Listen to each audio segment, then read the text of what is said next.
Vamos a hablar y analizar la política provincial y nacional con uno de los, creo, protagonistas del Congreso Nacional en representación de la provincia de Santa Fe y en representación de un partido que ya no es el hegemónico, o sea, perdió las elecciones a nivel nacional y también a nivel provincial.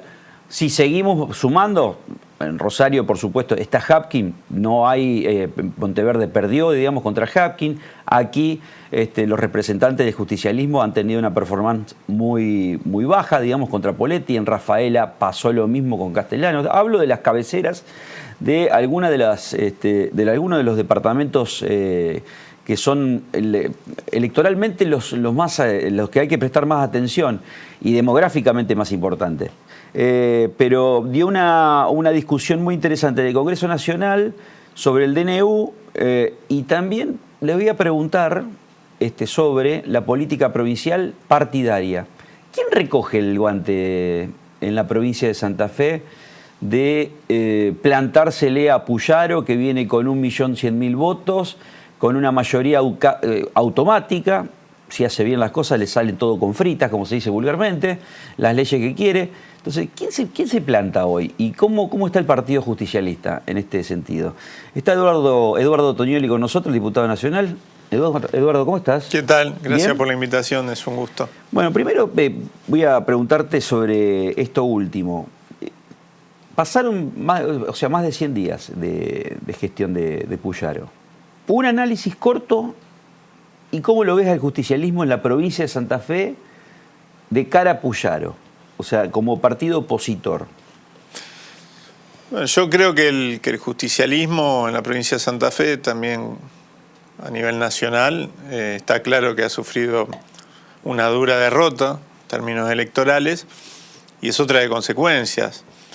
Trae consecuencias quizás no en lo que tiene que ver con el peronismo como fuerza política y como fuerza movilizadora, sino en el peronismo más institucional en la política, ¿no? No hemos logrado todavía reconstruir un discurso que nos permita plantarnos de cara a este escenario y que nos permita abroquelar voluntades de cara a este escenario provincial. Sí creo que a nivel nacional, porque claro, el nivel de agresión, de avance sobre los derechos de nuestro pueblo, sobre consensos básicos que hacen a la democracia del gobierno de Milei, ha hecho que el espanto sea una poderosa herramienta de unidad, ¿no? Pero sí hay algo que une a los dos niveles, que es que la unidad no necesariamente se va a construir desde la política institucional, sino desde abajo para arriba, y no lo digo en términos románticos. Hay un hecho concreto que ha atravesado la política argentina el 24 de enero de este año, que es la movilización y el paro de la CGT, que tuvo consecuencias no solo en la Ciudad Autónoma de Buenos Aires, con esa enorme movilización en la Plaza Congreso, sino en todo el país, y que tengo para mí es lo que hoy cimenta la unidad del peronismo, por ejemplo, en la Cámara de Diputados de la Nación. O sea, el axioma movilizador y articulador de las masas hoy es la CGT. La CGT, la CTA, la UTEP, los movimientos sociales, es decir, las representaciones sociales organizadas, mucho más que un liderazgo dentro del peronismo. Está claro, el peronismo tiene muchos liderazgos. O sea, que trasciende el peronismo y hoy la construcción es abarcativa a todos los movimientos sociales, a todas las fuerzas vivas, porque cada vez escucho más empresarios, digamos, que están quejándose de la tarifa, de cómo tiene que ser. Lo que pasa que por eso yo creo que hoy el peronismo tiene que ser inteligente y tiene que estar al lado, ni adelante, ni atrás, por supuesto, ni apresurados, ni retardatarios, decía Perón, de toda esa enorme porción de la población que está mostrando su descontento con las políticas que se está llevando a nivel nacional, ¿no? Y me parece que hoy el gran ordenador, repito, el peronismo, y lo que de alguna manera sostiene un grado importante de unidad, es esa movilización popular y ese reclamo ciudadano, que por supuesto excede el peronismo, pero que en lo que refiere a esas representaciones sociales organizadas tiene mucho de el peronismo de base, el peronismo movilizado. Pero vuelvo a la pregunta de la provincia. ¿Cómo ves la gestión Puyaro y las voces que hay, por ejemplo, en la legislatura de la provincia de Santa Fe? La gestión Puyaro, yo creo que, viene a intentar legitimarse fundamentalmente a partir de centralmente las políticas en materia de seguridad, que es el gran problema que atravesó y que atraviesa la provincia de Santa Fe. Y creo que en lo que ha propuesto hasta el momento no hay nada que yo vea como un aporte de mediano y largo plazo a la solución de ese problema. Se han propuesto muchas reformas, algunas horribles, otras intrascendentes y alguna que una pueda valorar, pero no se ha propuesto ninguna en materia de reforma, y vos lo sabés que nosotros lo venimos planteando hace mucho, integral de las fuerzas de seguridad, que es uno de los grandes problemas que atraviesa nuestra provincia y que está brincado con el delito y con el crecimiento de la violencia urbana. Más aún, hay en marcha una contrarreforma policial, ¿no? Donde se intenta, a contramano del discurso que se sostuvo durante mucho tiempo, más allá de que no se llevara adelante, de mayor gobierno de la fuerza de seguridad por parte del poder político, lo que se está haciendo es reempoderando a la fuerza de seguridad, cuando lo que se necesita es empoderar al poder político y empoderar a la justicia. ¿Cómo se hace eso? Porque ya lo escuché muchas veces Los premios, los castigos, los traslados, los ascensos, la gestión cotidiana de la fuerza tiene que estar en manos del poder civil elegido por el pueblo. Hubieron pocos intentos de reforma policial en la provincia de Santa Fe, puedo contar dos. El de principio de la gestión Perotti, que después no siguió porque no obtuvo el consenso político necesario ni el mismo gobierno para sostenerse, y el del segundo gobierno Obey de la mano de Roberto Rosúa. En ese momento se promulgó una ley, la 12.501, que iba en este sentido, en el sentido de que se establecieran tribunales civiles, por ejemplo, para los ascensos, que permitieran mayor control por parte del poder civil elegido por el pueblo sobre la fuerza de seguridad, y que no fuera la misma fuerza la que se pone a sí mismo sus autoridades, etc. Lamentablemente, tengo que decirlo, Hermes Wiener decidió hacer campaña en el 2007 contra esa ley, mandando una carta, vos recordarás, a los 18.000 integrantes de la Fuerza de Seguridad Provincial, diciendo que si él era elegido gobernador no iba a cumplir con esa ley, que tenía mala prensa en la fuerza, porque hay reacciones corporativas cuando se trata de tratar de sujetarla y conducirla más firmemente desde la política. Y el derrotero de los años posteriores tienen que ver con este desencuentro, un discurso, como decía antes, de mayor conducción política de la fuerza de seguridad y un accionar donde en realidad se abonaba el autogobierno. O sea, la verticalidad sigue siendo propia de la corporación institucional. Y no del poder político. Y creo que ahí este gobierno es muy condescendiente con eso. Y digo, para ser concreto, no es un planteo teórico. Esto trae consecuencias. O sea, vos no ves ningún cambio entre lo de Puyaro con lo de Perotti. No, en eso no. No, en eso para nada. Después, por supuesto, podrá haber, y en función también de la intervención de la Fuerza Federal, en función de un montón de factores, cambios estacionales en los niveles de violencia. La tasa de homicidios, ¿no? Lo que no quiere decir que la población no sienta la misma zozobra, por ejemplo, en la ciudad de Rosario. No, queda claro que, en ese termómetro social de sensación, hoy la ciudad de Rosario vuelve a ser la capital del miedo. O sea, realmente.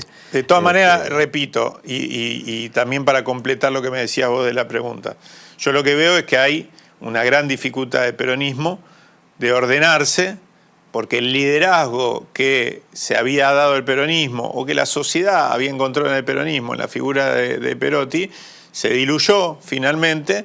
Y estamos en proceso de reorganización, entonces eso sí, claro que se va a trasladar a la indefinición o a estrategias distintas en la legislatura, a la indefinición o estrategias distintas también a la hora de recomponer el partido, estamos en eso por estas horas, a la indefinición en cuanto a cómo se para el peronismo santafesino en el reordenamiento del peronismo nacional. Y ahí es donde yo digo que hay que mirar siempre un poquito abajo, ¿no? Hay que mirar en los compañeros y compañeras que cotidianamente ponen el cuerpo en los barrios, por ejemplo, frente al flagelo de las adicciones. A los compañeros y compañeras que desde los sindicatos están peleando por mejora en sus condiciones de trabajo o por no retroceder más. Y en eso sí hay un alineamiento entre el gobierno de Milei y el de Puyaro, que reproduce toda la gestualidad del gobierno de Milei a la hora de tratar a los empleados Hoy, ¿cuántos públicos. efectivos federales hay que tengas? En Rosario, el desembarco que hicieron fue de 450, no es más ni menos que lo que siempre en cada uno de los 11 desembarcos que hubo se mandó. Por eso la diferencia creo que está puesta. ¿Y había? No, había un número muy bajo, había un número... Yo lo que pude, contabilizar eran aproximadamente 1.720, 1.750, más estos 450. Más esos 450, puede ser. Hay una dificultad que es que los funcionarios no responden a las solicitudes, ni formales ni informales de información, ni formales por la vía Congreso de la Nación, ni informales en los medios de comunicación, con un argumento que hay que decir, repitieron todas las gestiones, la de nuestro signo político también a nivel nacional, que es que hay una parte de ese trabajo que es en superficie y otra parte que es de un trabajo de inteligencia sobre el delito, etcétera, que efectivamente es así, pero que termina siendo como una especie de coartada para no decir claramente. Ahora, para mí nunca fue un problema de número. Para mí el problema central es que nunca se aprovechó gobernar a quien gobernara, y lo dijimos en el primer desembarco. Sergio Berni, Mónica Fein en la Municipalidad de Rosario, Antonio Bonfatti en la provincia. Lo dijimos en ese momento, lo repetimos cada vez que hubo un desembarco. Se tenía que utilizar ese periodo de ventana que se abría, ese bálsamo que se abría, porque efectivamente cada vez que hay un desembarco hay cierta especie de manto, ¿no es cierto?, de cierta calma que cae sobre la ciudad de Rosario. A partir de eso había que aprovechar ese periodo de ventana para llevar adelante las tareas que la política santafesina se debe, que son estas reformas necesarias. Yo planteé la reforma policial. Ahora hay otra ultra necesaria, que es la de mejorar el servicio de justicia. Vos en Rosario tenés que se esclarece 5 de cada 10 homicidios. Repetime eso. En Rosario se esclarecen solo 5 de cada 10 homicidios. Otras jurisdicciones, como la provincia de Buenos Aires, tienen una tasa de esclarecimiento de casi 9 homicidios cada 10 homicidios que se producen. ¿Por qué sucede esto? Sucede esto porque tenemos grandes problemas en materia. El problema fundamental en la provincia de Santa Fe es, y sobre todo en la jurisdicción de Rosario, los déficits en materia investigativa. Bueno, pero eso es el MPA. Eso es el MPA, claramente, por eso o sea, la crisis de vedetismo y de rosca del MPA es política. Increíble. Pero además te la digo... verdad que, es que van 10 años de este sistema y nunca pensé que los hombres iban a estar por encima de las instituciones, de una institución que lleva 10 años. Quien te habla fue autor de la ley que creó la Policía Judicial, recordarás, organismo de investigaciones, ¿no? Estoy diciendo lo mismo que dije parece que no hubiese pasado el tiempo, que dije hace 10 años, cuando planteamos esta propuesta, la impulsamos y logramos que se convierta en ley. Esa era una herramienta necesaria para que el MPA se emancipara de la necesidad de utilizar a las fuerzas de seguridad, a la policía de la provincia de Santa Fe, que venía con la carpetita en el sistema anterior, venía con la carpetita, con todo armado, te lo ponía sobre la mesa y le daba un poder omnímodo a la hora de investigar, pero también de gestionar el delito, para que pasara a tener un cuerpo de profesionales jerarquizados que se encargaran de la investigación, sobre todo de los delitos complejos, que son los grandes ordenadores de la violencia en el territorio en última instancia. ¿Qué pasó con ese organismo? Pasó que en el medio, por ejemplo, hubo intentos, y el radicalismo tiene una gran responsabilidad en ese caso, y lo denunciaron así los sindicatos judiciales, por ejemplo, en su momento, digo el radicalismo, Puyaro, etcétera, de meter a cientos de militantes de esa fuerza política a colonizar ese organismo que tenía que tener. Pero otro ahí objetivo, quiero detenerme. ¿no? Yo lo que veo, voy a hacer un parangón sobre lo que es el MPA, el Ministerio Público de Acusación, y la justicia, el Poder Judicial. Yo no he visto muchos jury de enjuiciamiento, digamos, a jueces. En cambio, sí está funcionando hacia el MPA. Así como vos me mencionas que se ha transformado en una bolsa de trabajo de militantes políticos, con trayectoria jurídica, o sea, esto no es una crítica. Sí. Son juristas que llegan, pero con militancia en partidos políticos. De tinte socialista, de tinte radical y en menor medida de tinte justicialista. Ahora, en el sector judicial, o sea, el Poder Judicial, que es el que imparte la justicia, no hay muchos. No conozco, recordame algunos si te viene a la cabeza. Caso de Gerosa, digamos, por ejemplo, en el norte de la provincia de Santa Fe, pero no ha habido mucho. O sea, a lo que voy, una depuración en el MPA es necesaria porque es perfectible este sistema. Pero ¿y el Poder Judicial? No, claramente. Cuando yo me refería al MPA, me refería porque estábamos hablando de la investigación y los déficits.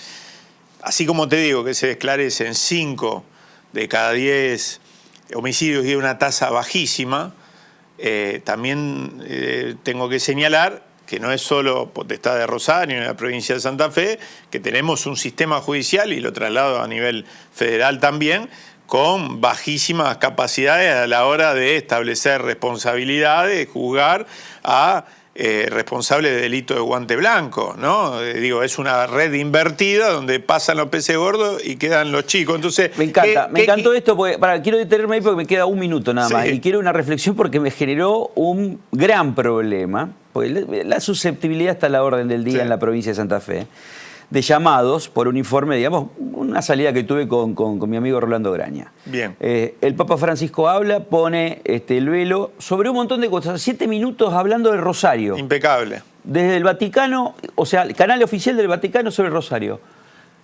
Empresario de justicia, mencionó por fin el líder espiritual más importante del mundo.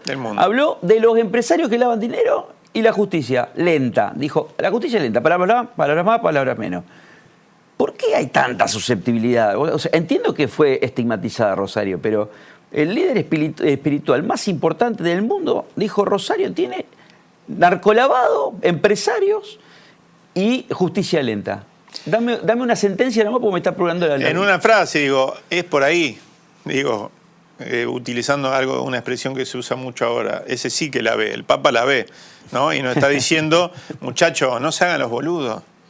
No se hagan los boludos, porque si no terminamos discutiendo siempre sobre el pibito de gorrita, que evidentemente, sí, alguien que comete un homicidio, que comete un delito, tiene que pagar su responsabilidad por eso.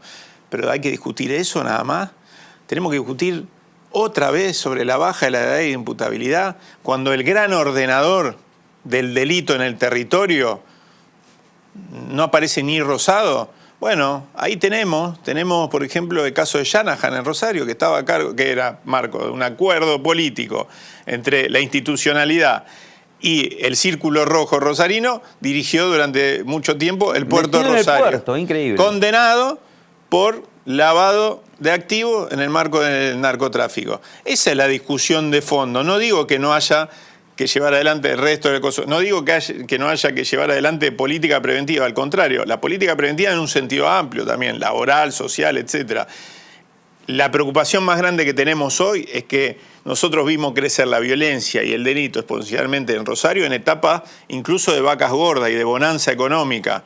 Hoy, con un montón de armas en la calle, vamos a ver un escenario de extrema exclusión, y eso también es un gran problema. Ahora, ese es un extremo de la situación. El otro extremo es el de los lavadores y el de los que se las llevan en grande, no solo el de los que matan y mueren por negocios, que hacen otros, ¿no? Edu, como siempre, es un placer, ¿eh? El mío.